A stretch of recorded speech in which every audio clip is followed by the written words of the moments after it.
Time is Never Found Again. Or is it? By blahblahblah1703. Chapter 6. Gale runs to the closest big tree, trying to get up before they charge at us. But I don't even bother. After being chased by mutts, regular coyotes don't scare me. I shoot and shoot and shoot. I end up taking out 6 of them. The other 2 turn tail and run, probably heading back to their den. Gale gets out of the tree and looks at me in disbelief. "Catnip, I've never seen you shoot like that," he said, almost breathlessly. Gale, when was the last time I was surrounded by coyotes? I asked him with a cheeky smile, trying to downplay what just happened. "That's true, but damn, Catnip. Damn. I'm glad you're okay," he said with a smile, his previous morose mood forgotten. We decide to call it quits then. We have more meat now than anything, both of us splitting the huge haul. These coyotes were probably hungry, and they probably have cubs somewhere around here. We will have to get rid of that den someday soon, but not today. Today we are bringing back 3 coyotes each. We butcher them here, not having enough strength or time to take them elsewhere. The hides and fur will give us a pretty penny when sold, and that doesn't include the meat or the bones. We both have full game bags after we take apart our first coyote. We know this will have to be taken in stages to trade.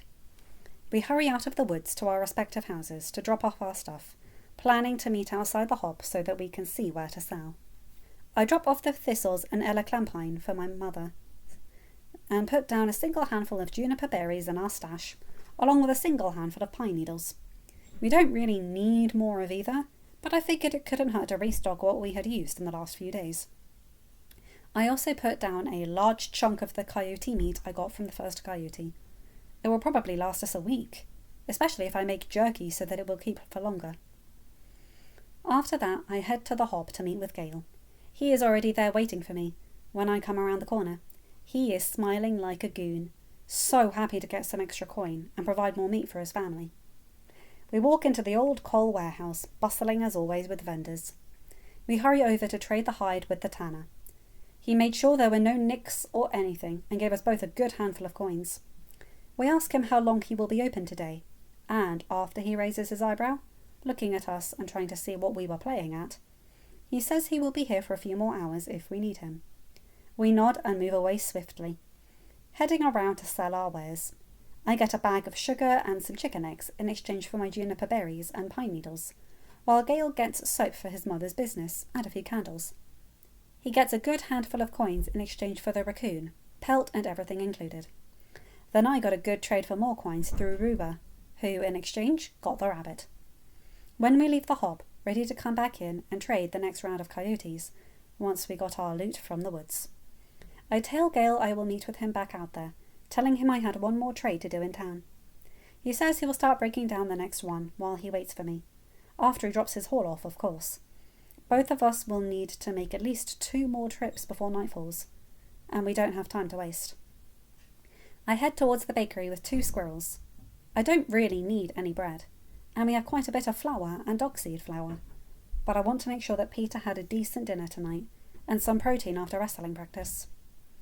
I am well aware that both of us need to gain weight before June rolls around. I knock on the back door, and the baker answers with a smile on his face. "Hey, Katniss," he greets me, wiping his hands on his apron. "Hello, I've got some squirrels for you, if you're interested." I smile back at him, pulling them out of my game bag so that he can examine them. One shot straight through the eye, and the other caught in a snare. Neither of them have deformities, and both are decently fat. He takes the first one, and then the second, nodding to himself before he turns around, holding up a single finger for me to wait. He turns around with a smile, offering me a fresh loaf of bread and a single iced cookie. I look at him in surprise, wondering why he would offer me such a thing. He just smiles at me, his blue eyes sparkling, almost with laughter. "Sir," I start, only to get cut off. "Katniss, I have never seen my son as happy as he was yesterday. Do you happen to know why he came home last night after sunset, with a grin stretched all the way across his face?" asking me to take his morning shifts on Saturday? My face burns with heat. I know my blush must be epic, but I do not offer an explanation. He just nods at me, still smiling, reaching out to offer me the trade again. That's what I thought. And I can't say this will become a regular thing, but I do have something to thank you for. So, I think this is fair. I slowly reached forward for the wrapped goodies. Thank you! Prim will be so excited, and that is more thanks than I need. But that being said, I don't need to thank you at all. I want to thank him for his son, but I can't make myself get the words out. I just look at him with a small smile and a look of gratefulness in my eyes. He just nods at that, taking the squirrels, presumably to put them in the fridge until dinner time.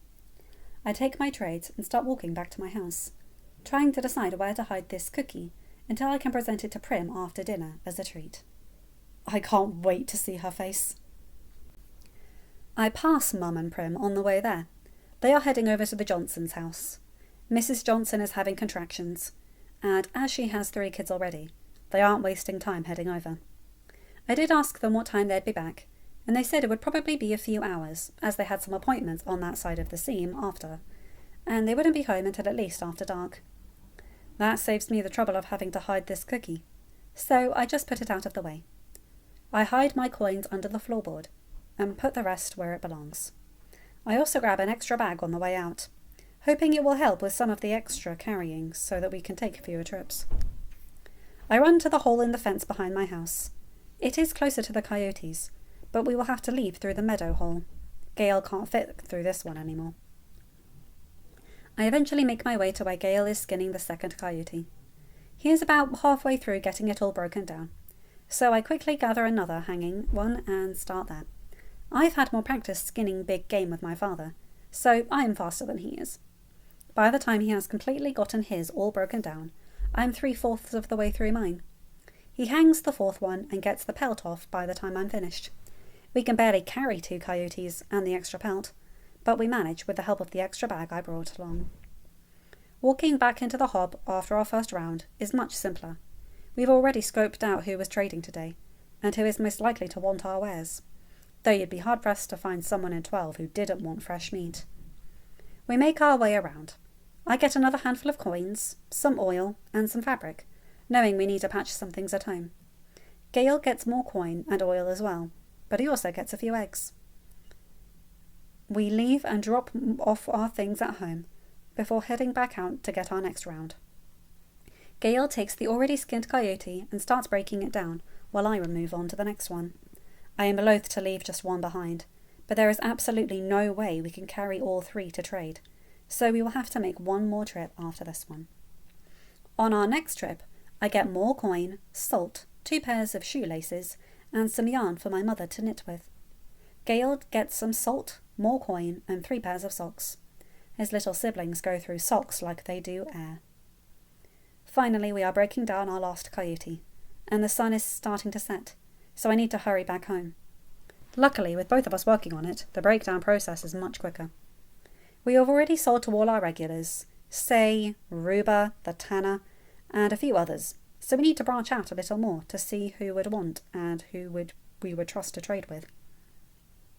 That's when I see it. A spile, sitting on the corner of a booth with other knickknacks. I slowly walk up to the old lady running it, picking it up with a curious look on my face, as if I didn't know what it is. "Can I help you, sweetheart?" she asks me. "Hi," I say with a smile. "I was just looking. Can you tell me what this is?" I ask her, hoping she doesn't know what it does, or how much people would pay for it. I don't need her to upcharge me. "You know what, sweetheart? My brother owned that when we were kids, but I haven't been able to make heads or tails of it. He died about 20 years ago, and nobody has picked it up to look at it since he passed," she explains. I nod to her sadly. "It looks like something my father had at one point, but he died in a mining accident almost 5 years ago. I don't have any coin to trade, but I have some meat," I explained to her. Her eyes lit up. "Oh, that is okay. Meat is always welcome. Can I ask what it is?" "It's coyote, ma'am. Is that all right? I know not everyone likes it, but... I trail off, hoping she would still be willing to trade. Oh, that's fine! I can just make it into a stew for my nephew and his family. It's his daughter's birthday next week, and we can have a good early birthday dinner for her, she says happily, unbothered by the type of meat. I give her a fair trade, even if she doesn't know what the value of the find is. I do. I give her a good chunk of meat and 2 of the larger bones for the stew stock. She is happy with the trade, and I am ecstatic. I cannot wait to go out and get some maple sap. Prim will be so excited, because we have not had it since Dad died. And I know it will be a great trade for me. No one here has syrup often, or at all. Not unless you can afford it at the grocer's. And I can't think of a single person who could except for the mayor. Gale just trades his meat for more coin, and then we are finally done for the day. The sun had set while we were in the hob, and I hope that Prim hasn't found the cookie waiting for her at home yet. I know I need to do my homework before class tomorrow, but I am exhausted. Running around the district and the woods all day has tired my body out. I am underfed, I know, but hopefully, if I keep having this luck, I'll be able to get my body up into top fighting shape before the games come this summer. I don't count on it, though. We haven't had our big snowstorm yet this year, and I know it is coming up in February. I don't remember exactly when it is, but I'm thinking it was towards the beginning. We were stuck inside for 3 days, snowed in. The mines closed for a week, and so did the school. It was a nightmare. Half of 12 was starving by the time the drifts melted. I make a note to get more than my usual in the few days leading up to February. Maybe I'll have Peter help me gather some stuff on our training sessions, in addition to our training. All these thoughts last until I walk into the front door. Prim and Mum are back, and Mum is cooking some of the coyote and chokeberries in a stew, thickened by some tesserae. The fresh bakery bread is sitting on the table, next to a small amount of butter that I knew came from Lady. A good dinner anywhere, something filling and warm after running around all afternoon in the cold January air. Cadmus! I hear as I am sitting my trades on the kitchen table, my game bag hung by the door, hunting boots abandoned by the welcome mat. Hey, Prim, did you get your homework done? I question as I walk towards our bedroom, ready to shed my hunting clothes. Yes, I had some trouble with my maths assignment, but I eventually got it all figured out, she tells me, nodding along with her words. I quickly change into my PJs. An old pair of soft pants and a threadbare t-shirt, knowing there's no point in getting another pair of clothes dirty today. That's good, I tell her as I walk into the main area of the house. If you need me to look it over, let me know. Thanks, Cadmus, she says with a smile. So, why were you so late tonight? She questions with a smirk on her face, obviously thinking I was with Peter. Oh, I say with a smile, knowing she is wrong. Gale and I were hunting, and we might have gotten surrounded by coyotes. I say nonchalantly, well aware they won't take it well. Cadmus! My mother turns from the stove. Are you okay? Prim questions, already standing up from our old rocking chair to walk over to me. Yes, I'm fine, I said, waving them off. We actually got 6 of them, I tell them proudly. 6? Prim asks excitedly. My mum just raises her eyebrows, surprised but happy. Yep, we had to take multiple trips back and forth from the woods to the hob, so I am exhausted. Not to mention we had to butcher them down and then trade everything. It really was a lot, I say, smiling. No wonder there is so much meat. We will have to make jerky tomorrow. I can do that while you girls are here at school, my mother says happily. Prim and I share a grin, excited for the meat. Sounds good, Mum. I also got a few medicinals for your stores. I didn't know if you noticed, I tell her. She walks over to the cabinet storing her stock, seeing thistles and the eleglempine. Thanks, Cadmus, she tells me seriously. I wave her off. No problem. I was going to get some more willow branches, but we got caught up, so I'll get those another day. Yeah, I am running slightly low on those, but I think I have enough until you head out again. So don't go out just for medicinals, she tells me. I give her a nod. I haven't checked yet, Cadmus. What else did you get? Prim asks me excitedly.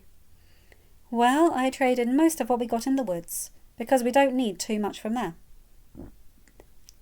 I did trade for some more fabric and yarn for you, Mum, I tell her. Then I got some stuff we were running low on. Oil, salt, eggs, sugar. I also got a fresh loaf of bread. I skip over quickly, hoping Prim doesn't catch what I said. By the look on her face, I did not succeed. Then I got some new laces for my hunting boots and Prim shoes, and a good amount of coinage. I keep the spile a secret, hoping to surprise Prim with sap later. Oh, I said, I almost forgot. I also have a surprise for after dinner. A surprise? Prim asked with an adorable, confused look on her face. I gently pull on one of her braids affectionately. Yes, Prim, a surprise. So we better eat dinner so you can figure out what it is, I say, slightly teasing. We all sit down to dinner, talking and laughing. Thankfully, Prim doesn't bring up Peter in front of Mum. At least, not yet. She only does that after I pull out the iced cookie. I got this from the baker today. He was feeling extra kind, I say, presenting Prim the cookie with a smile. She gasps. Cadmus! This is amazing! She jumps up and down excitedly before she stops, looking up at me with a grin on her face. You sure Peter didn't give this to you? She questions cheekily as she gently breaks the cookie into 3 equal parts. I blush. Prim! I moan at her. Yes, I'm sure. Peter is about 30 years younger than his father. I'm pretty sure I can tell them apart. I roll my eyes, taking my piece from her. So, which one of you is going to tell me about Peter? My mum questions with a teasing smile on her face, an expression that makes her look years younger, biting off a little piece of her share of the cookie. Prim jumps in before I have time to come up with something. He's Cadmus's boyfriend, Prim announces. He met us at the flagpole this morning and kissed her, and she didn't bunch him. It was the most insane thing I've ever seen, Prim said, fully meaning every word. Then she takes a bite of her cookie, some of the frosting getting on her upper lip, but she quickly licks it off. Mum raises her eyebrow at me, obviously wanting to ask a few questions, but not to try to undermine my judgment. She knows I don't need her advice or her help, but she is still my mum. Okay, yes, he is my boyfriend, I say with a smile, not commenting on the second half of Prim's announcement. So, are you going to tell us when that happened, or? Mum asked, this time with a smile. Yesterday, I say, but I've known him since I was 11, so... I trail off, not wanting to talk about the bread. They both just grin at me, obviously hoping I will continue. But they should know better. I am not saying anything. But honestly, my face tells everything anyway. I was never good at keeping secrets. Okay, I say, standing up from the table after finishing my piece of the cookie. I am going to do a bit of homework and then I'm off to bed. I am so tired after everything today. I tell them, Prim, I'll see you in a bit. No more than an hour. I look at her, making sure she understands I'm serious about her being in bed by then. I yawn loudly. Sorry. I am really tired. Good night, Mum. I walk into our room with a smile on my face, a full stomach and heavy eyelids. Today was a good day, all things considered. Hopefully tomorrow is just as good. End of chapter. Hi guys, hope you enjoyed that one. Badass Katniss taking out 6 coyotes with barely a blink. There's our girl on fire.